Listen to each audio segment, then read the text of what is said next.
after putting her fist to the throat of Caitlin Clark while Caitlin Clark laid on the court. Ultimately, it was C, the WNBA making. They're nothing compared to the numbers Caitlin Clark generates that house. When they talk about their bloated attendance numbers, they feed off of her and her of many people who came before Caitlin Clark.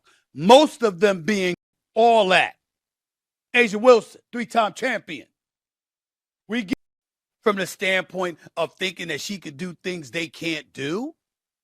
Clark, at least last year, we saw with our own two eyes. Let's start with the actual quote everybody's reacting to. Emmanuel Acho saying, "The W at this junction in time would be better without Caitlin Clark because she is a bigger distraction than she is an additive." That's not a paraphrase. That's not a clip taken out of context. That's Acho's real position on his own podcast, and it's exactly as bold as it sounds. I've said it many, many times, and I'm going to say it again, no matter how uncomfortable it makes people, because it's just reality. When white folks catch a cold, black folks catch pneumonia. It's always worse for us, and it's always going to be better for them before it's better for us. It's just the truth. It's just the truth. His actual argument is that Clark got the league over the necessary threshold, and now that the eyes are on the league, talent like Olivia Miles, Paige Buchers, and Kelsey Mitchell can carry it from here. Thank you, Caitlin. We can take it from here. I get the basketball logic he's reaching for, but that's a wild thing to say about a 24-year-old who hasn't even hit her prime yet. WNBA and the officials need to alter the rules for Caitlin Clark. The WNBA and opposing players need to treat Caitlin Clark more gently. Caitlin Clark's coach needs to be cognizant of how she talks to her in public because it's going to look like there's an issue. Unless we can take off our gloves for Caitlin Clark and stop trying to act like she's a messiah, the WNBA could and would be better off without Caitlin Clark. And then he goes further. Unless we can take off our gloves for Caitlin Clark and stop trying to act like she's a messiah, the WNBA could and would be better off without her. Stephen A's reaction to that is exactly right. Acho sounds insane. Absolutely, positively insane. And he says it affectionately, respecting Acho as smart and thoughtful. Just completely wrong on this specific take. Got people that have, they're not jealous of her from the standpoint of thinking that she could do things they can't do. The resentment towards Caitlin Clark emanates from the people out there. They're going to go at any top pick. As Janae Ogumake came on this show and explained a couple of days ago. They're going at anybody. Regardless, you a top pick, you coming into the league thinking you all that, they're going to humble you. They're going to show you got to earn your stripes. Ain't nothing given. It's all earned. That's just competition. But with Caitlin Clark, and I'm not saying this applies to Alyssa Thomas. Here's the receipt that actually settles this argument. Clark is the cash cow, full stop. 2 weeks after she enters the league, the WNBA gets chartered flights after years of flying commercial. Standard salaries range from $100,000 to maybe $300,000 if you're lucky.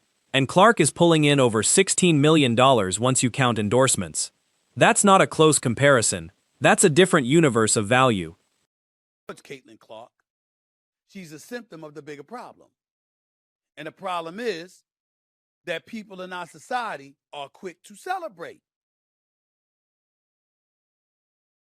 anybody who's remotely great and happens to be white. Now, you got white folks out there that'll be like, we don't want to hear that because black folks have been celebrated all the time. Not really realizing and appreciating the arduous path they had to go through before appreciation arrived.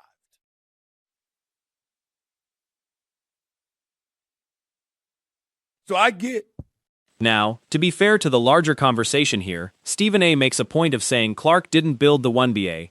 It was built on the backs of the players who came before her, and he specifically names Cynthia Cooper, Cheryl Swoops, Lisa Leslie, Maya Moore, Diana Taurasi, Sue Bird, Brianna Stewart, Sabrina Ionescu. That's an important, accurate acknowledgement, and it's worth sitting with instead of skipping past it. Things, even as things have changed, where once upon a time the populace in this country was anywhere from 85 to 90% white, and now that number has dissipated to 57% and sliding, which in my opinion has contributed to the angst, the hostility, and the polarization that has existed in this country, because you've got a whole bunch of folks in this country feeling like they're losing their way. And he doesn't skip Aja Wilson either. Flat out calls her the modern-day GOAT, a 3-time champion. She is all that. But then he draws the line that matters. The money, the ratings, the collective bargaining agreement that just got signed. All of that came after Clark arrived. Both things can be true at once. And that's the nuance Acho's take completely skips over. Now you got white folks out there that'll be like, we don't want to hear that, because black folks have been celebrated all the time. Not really realizing and appreciating the arduous path they had to go through before appreciation arrived.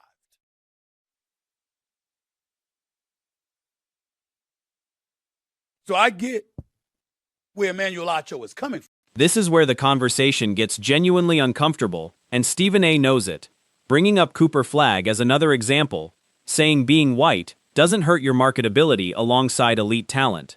He's explicit that he's not talking about Acho specifically here. He's talking about America in general, and he wants people to sit with that discomfort rather than dismiss it outright. Which, in my opinion, has contributed to the angst, the hostility, and the polarization that has existed in this country, because you've got a whole bunch of folks in this country feeling like they're losing their way. The reality is that a lot of people feel that way, and as a result, even with them feeling that way, the fact that they still make up the majority of individuals in this country, if somebody is white and gifted like a Caitlin Clark, like a Cooper Flagg, they're going to be sensationally marketable. When white folks catch a cold, black folks catch pneumonia. That's the line he leans on to make his larger point about opportunity and marketability in this country. He's careful to immediately follow that up, saying this doesn't mean society is racist, that most people are just God-fearing American citizens trying to live their lives, and that real progress has been made even while these dynamics persist. That's a more careful, layered take than the soundbite alone suggests. More games due to injury than she's played, like 33-30. That's not good for business. I get what Emmanuel Acho is saying, talking about a distraction. But it's not good for business if Caitlin Clark is not available. She's missed more games due to injury, 30. His actual thesis lands here. If you are gifted and white, you are more marketable than somebody who is gifted and of another ethnicity. It's just the truth. Whether or not you agree with how he frames it, he's not saying black athletes can't be marketable too. He immediately clarifies that, and he predicts Clark isn't going anywhere as long as she can still play, alongside naming Juju Watkins as the next player who's going to be a showstopper at this level. Caitlin Clark is a cash cow. If Juju Watkins comes back healthy for USC, wait till you see the show she's going to put on.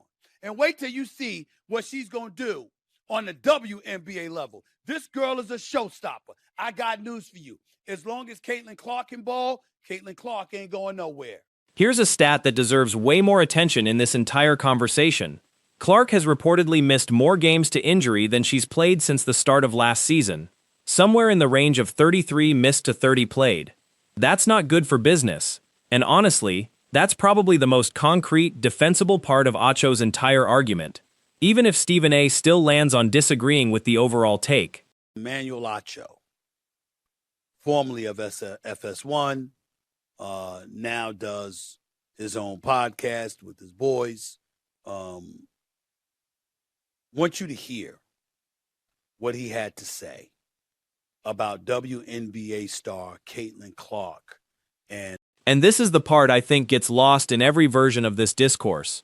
The resentment isn't really about jealousy of what Clark can do on the court. Every rookie who comes in as the top pick gets tested, gets humbled, has to earn their stripes. That's just competition, and it happens to everybody, as Chennedy Carter has said herself on this exact show. Emmanuel Acho, formerly of FS1, now does his own podcast with his boys. Want you to hear what he had to say about WNBA star Caitlin Clark. But Stephen A's actual conclusion is the sharpest part of this whole segment. The resentment isn't really about Caitlin Clark at all. She's a symptom of the bigger problem, which is a society that's quick to celebrate anybody remotely great who happens to be white, without always appreciating the much longer, harder road other great players had to walk to get that same recognition. That's a heavier point than the league is better without her, and it deserved more attention than Acho's headline-grabbing quote got. We can take it from here. Now you're saying that the WNBA needs to be cognizant of where they put Caitlin Clark on posters. The WNBA and the officials need to alter the rules for Caitlin Clark. The WNBA and opposing players need to treat Caitlin Clark more gently. Caitlin Clark's coach needs to be cognizant of how she talks to her in public because it's going to look